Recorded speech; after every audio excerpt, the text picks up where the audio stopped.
દક્ષિણ ગુજરાત વીર નર્મદ યુનિવર્સિટીનો ઉલટી ગંગા સમાન તગલખી નિર્ણય. ઉત્તર વહી મૂલ્યાંકન અને સુપરવિઝનના મહેનતાણામાં ઘટાડો કરતા આક્રોશ.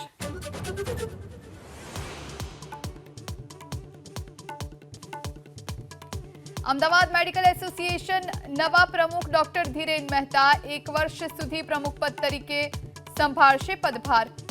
ગાંવ ચલે અભિયાન કરશે શરૂ. ભાવનગરમાં શેત્રુંજી ડેમ 92% ભરાતા નીચાણવાળા વિસ્તારને કરાયા એલર્ટ. કાળુભાર અને ઘેલો નદીના પાણીથી ભાલ પંથકમાં જળબંબાકાર.